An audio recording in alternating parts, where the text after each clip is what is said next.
Hello दोस्तों, स्वागत है आपका अपने यूट्यूब चैनल फ्यूचर क्लास ग्यारह में। तो चलिए दोस्त, आज हम लोग क्लास 10 का संस्कृत का ऑब्जेक्टिव क्वेश्चन पढ़ेंगे। दोस्त संस्कृत क्लास 10 का बुक है ट्यूशन भाग 2। ठीक है दोस्त, ट्यूशन भाग 2 है, उसमें टोटल 14 चैप्टर पढ़ना है दोस्त। 1 से लेकर हम लोग का कहाँ तक पढ़ना है, 14 चैप्टर पढ़ना है। तो आज हम लोग सबसे पहला प्रथम पाठ देखते हैं। पार्ट 1 मंगलम है। मंगलम पाठ के अंतर्गत जितना भी ऑब्जेक्टिव है उसको आज हम लोग देखते हैं। ठीक है दोस्त, तो इसमें पहला क्वेश्चन है कि मंगलम पाठ में कितने मंत्र हैं। मंगलम पाठ में कितने मंत्र हैं, तो मंगलम पाठ में पंचा मतलब 5। मंगलम पाठ में कितने मंत्र हैं, 5 गो मंत्र है दोस्त, याद रखना है, एग्जाम में आया हुआ क्वेश्चन है। दूसरा क्वेश्चन है हम लोग का, मंगलम पाठ कहाँ से संकलित है। मंगलम पाठ कहाँ से संकलित है, तो मंगलम पाठ उपनिषद से संकलित है। मंगलम पाठ कहाँ से संकलित है, उपनिषद से। तो दोस्त फिर तीसरा क्वेश्चन है, उपनिषद कितने होते हैं या उपनिषद की संख्या क्या है। तो उपनिषद की संख्या 108 है दोस्त, लेकिन अभी लगभग में 200 माने जाते हैं।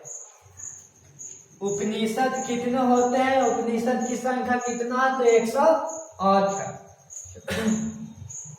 अगला क्वेश्चन है, सत्य का मुंह किस पात्र से ढका हुआ है। सत्य का मुंह किस पात्र से ढका हुआ है, तो हिरण्मय पात्र से या सोने का पात्र से। आगे 5 नंबर क्वेश्चन है, वेदा हमें पुरुषा महानता विदेह अन्याय मंत्र किस उपनिषद से लिया गया है, तो किस उपनिषद से, सवेतवर उपनिषद से।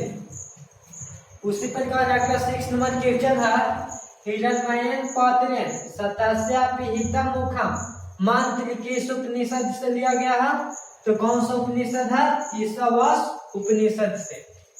फिर आगे हम लोग देखते हैं क्वेश्चन नंबर 7, अनुअर्ण्यन महतो मह्यम मंत्र किस उपनिषद से लिया गया है या किस उपनिषद से संग्रहित है, तो कौन सा उपनिषद है, कंठो उपनिषद से। कौन उपनिषद, कंठो उपनिषद। अगला दोस्त, सातमेव जयते विद्यो देवयाना मंत्र किस उपनिषद से लिया गया है, तो यह मुंडक उपनिषद से। कौन सा उपनिषद से, मुंडक उपनिषद से। अगला है 9 नंबर क्वेश्चन, यथा नदे नाम रूपे बिहार मंत्र किस उपनिषद से लिया गया है, तो यह मुंडक उपनिषद से, याद रखना है। अगला क्वेश्चन है, नदियां नाम और रूप को छोड़कर किसमें मिलती है, तो समुद्र में। किसमें, समुद्र में। अगला क्वेश्चन है 11 नंबर, महान से भी महान क्या है, तो आत्मा है। महान से भी महान क्या है, आत्मा, या अनुष्ठान क्या है, आत्मा, या फिर सोचा से सोचा क्या है, आत्मा। आगे फिर किसकी विजय नहीं होती है, तो असत्य की विजय मतलब जीत। किसकी विजय नहीं होती है या किसकी जीत नहीं होती है, तो असत्य की, झूठ की। अगला क्वेश्चन है, यह संपूर्ण संसार किसके द्वारा अनुशासित है, तो परमात्मा के द्वारा। आगे 14 नंबर क्वेश्चन है, सोचा से सोचा क्या है या अनुष्ठान क्या है, तो आत्मा है। ठीक है दोस्त,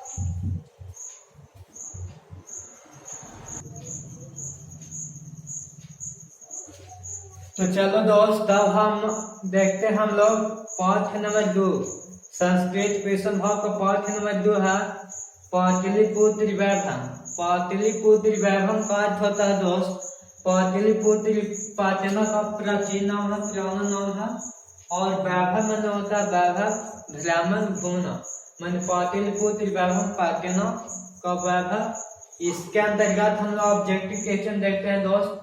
तो इसके अंतर्गत सबसे पहला ऑब्जेक्टिव क्वेश्चन बनता है कि पाटना का इतिहास कितना वर्ष पुराना है या कितना पुराना है। तो पाटना का इतिहास पुराना है 2500 वर्ष। दोस्त बुक में देता 2500 वर्ष, लेकिन एग्जाम में कभी कभी कहा करता है कि 2500 वर्ष आपको ऑप्शन में नहीं दिखेगा।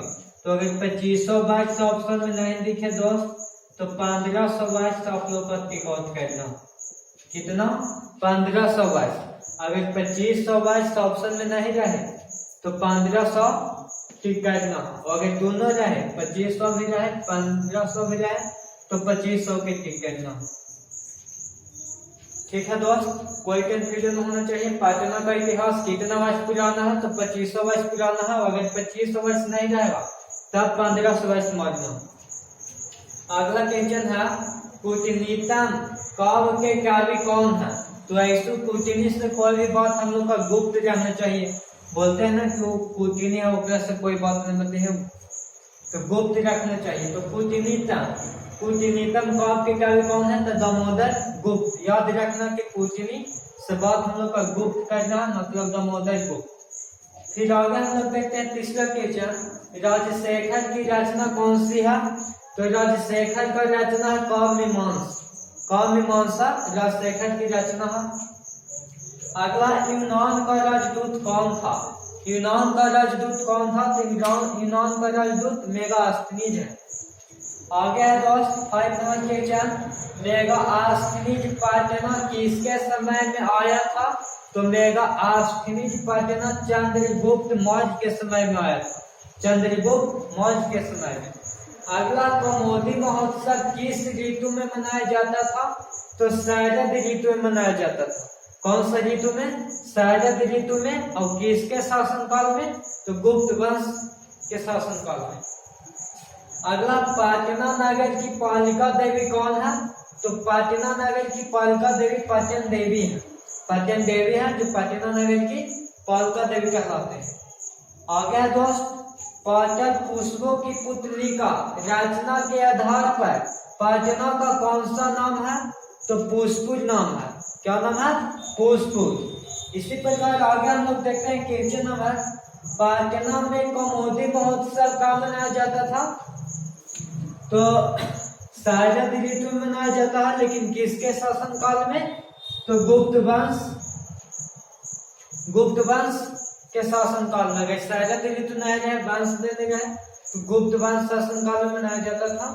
जो अब हम लोग दुर्गा पूजा सरस्वती पूजा जिस तरह से मनाते हैं ना, उसी तरह से पटना में कौमुदी महोत्सव एक पर्व था दोस्त। जिस प्रकार से हम लोग दुर्गा पूजा सरस्वती पूजा ये सब मनाते हैं, उसी प्रकार पटना बहुत फेमस था कौमुदी महोत्सव। ये सब काम मनाते थे उस शरद ऋतु काल में मनाते थे। किसके शासनकाल में? गुप्त वंश के शासनकाल में। आगे है दोस्त पाटलिपुत्र सुंदरम स्थानम किस संज्ञा किसे दी गई है? तो पाटलिपुत्र नगर की दी गई है, पाटन की दी गई है। आगे है गुरु गोविंद सिंह का जन्म स्थल कहाँ है? तो गुरु गोविंद सिंह का जन्म स्थल है पाटलिपुत्र। अब इनका जन्म स्थल क्या कहलाता है? तो जन्म स्थल गुरुद्वार कहलाता है, गुरुद्वार। अगला दोस्त यूनान का राजदूत कौन था? तो यूनान के राजदूत मेगास्थनीज है। क्वेश्चन दोस्त रिपीट हो गया, घबराने की बात नहीं। इसी प्रकार अगला क्वेश्चन हम लोग देखते हैं पाटलिपुत्र वैभव पाठ में किस शहर का वर्णन है? तो पटना शहर का वर्णन है। अगला क्वेश्चन है सरस्वती का कुल गृह कौन सा महानगर था? तो पाटलिपुत्र महानगर था। अगला दोस्त एशिया महादेश का सबसे बड़ा पुल गांधी सेतु कहाँ है? तो पटना में है। फिर आगे हम लोग देखते हैं पटना किस नदी के किनारे बसा है?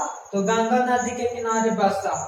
दोस्त अगर नीचे आप लोग को नहीं दिखाई देता होगा तो हम बोलेंगे, आप लोग लिख लीजिएगा कॉपी में। आगे 17 नंबर क्वेश्चन है सिख धर्म का अंतिम एवं 10वें गुरु कौन है? सिख धर्म का अंतिम एवं 10वें गुरु कौन है? तो गुरु गोविंद सिंह। क्वेश्चन नंबर 18 भी आप लोग को न दिख रहा होगा तो हम बोलेंगे, आप नोट कीजिएगा। गुरु गोविंद सिंह का जन्म स्थान को किस नाम से जाना जाता है? तो गुरुद्वार के नाम से जाना जाता है। फिर लास्ट क्वेश्चन है वर्णमाला भवालकर किस काल की संस्कृत कवि है? तो ये अभी वर्तमान काल क्या है दोस्त? अभी जिंदे हैं। दोस्त आप एक बेहतर सा नोट बनाइए दोस्त। टोटल 14 चैप्टर है दोस्त। संस्कृत क्लास 10 का प्रश्न भाग 2 25 नंबर का आता है दोस्त, 20 से 25 नंबर की रहता है। इसी प्रकार जी क्वेश्चन है दोस्त, अगर आप चाहेंगे तो याद करेंगे 25 नंबर आपको एकदम हाथ में आ जाएगा दोस्त।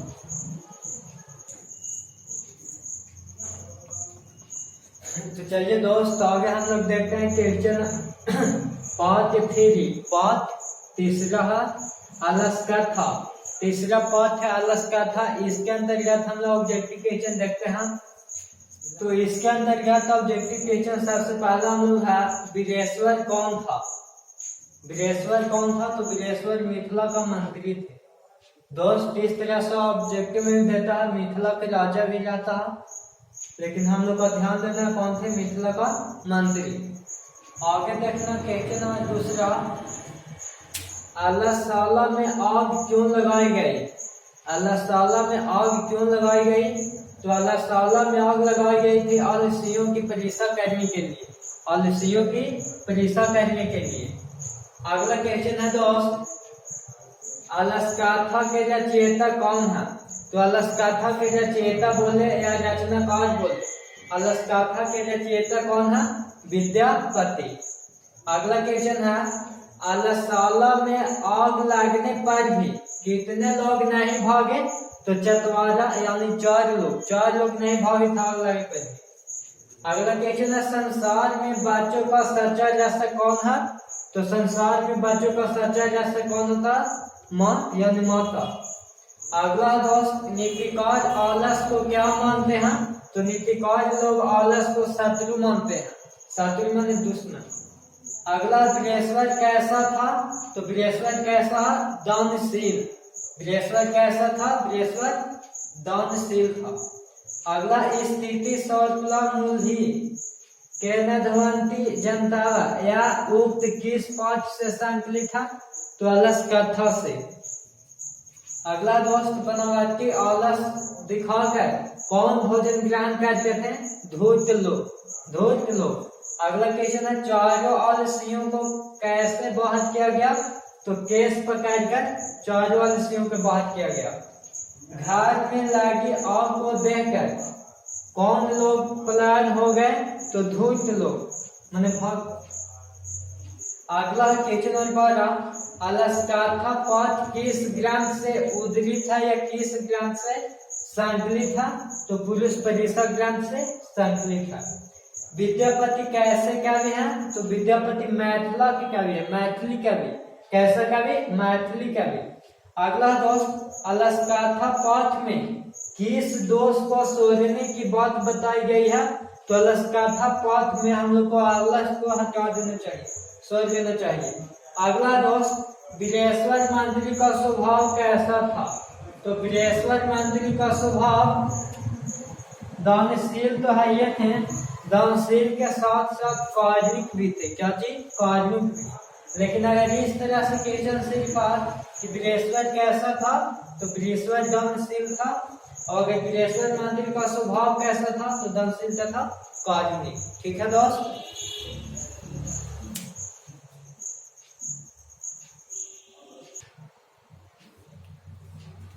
तो चलिए दोस्त, अब हम लोग देखते हैं पाठ्य नंबर 4। पाठ्य नंबर कितना है? 4 है। संस्कृत साहित्य लेखिका, मतलब संस्कृत के साहित्य में लेखिका का योगदान। इसके अंतर्गत हम लोग ऑब्जेक्टिव क्वेश्चन देखेंगे दोस्त। तो इसमें पहला ऑब्जेक्टिव क्वेश्चन है कि सर्व शुक्ला सरस्वती किसने कहा? तो सर्व शुक्ला सरस्वती किसने कहा? डंडी ने। दूसरा क्वेश्चन है, गंगा देवी का समय क्या है? तो गंगा देवी का समय है 14वीं सदी। 14वीं सदी।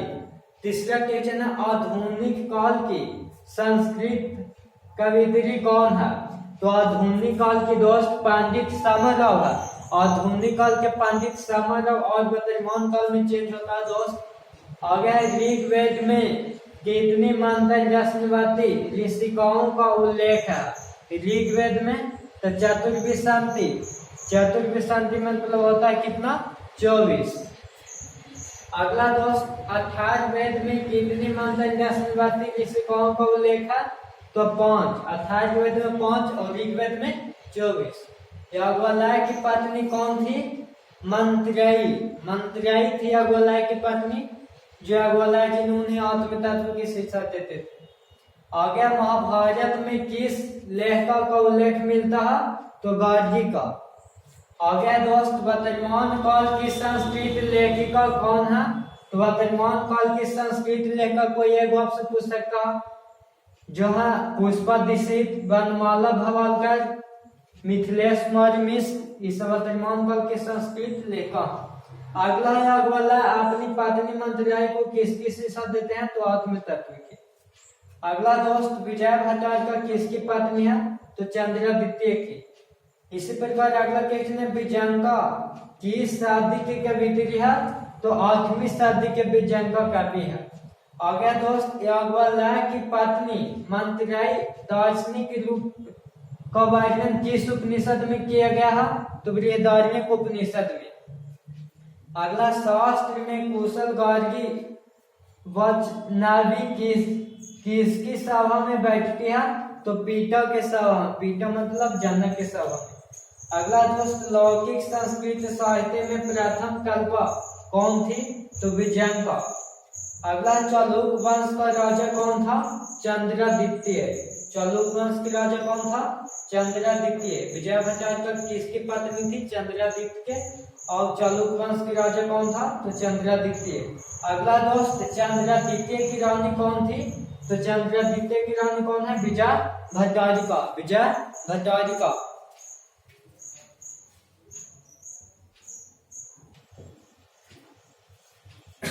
तो चलिए दोस्त इसको हम लोग अगला क्वेश्चन देखते हैं।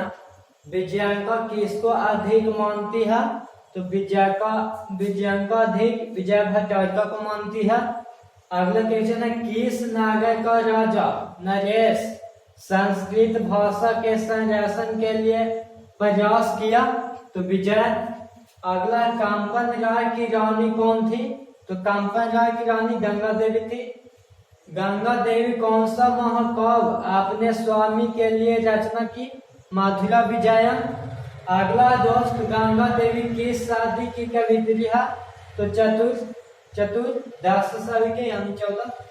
अच्युत राय की रानी कौन थी तो अच्युत राय की रानी तिरुलंबा थी। तिरुलंबा किस शादी की कवित्री है सुदर्शा। तिरुलंबा कौन सी काव्य की रचना की चंपू का। अगला दोस्त तिरुलंबा द्वारा रचित काव्य का नाम क्या है वरदा कंपरी नर। वरदा कंपरी नर।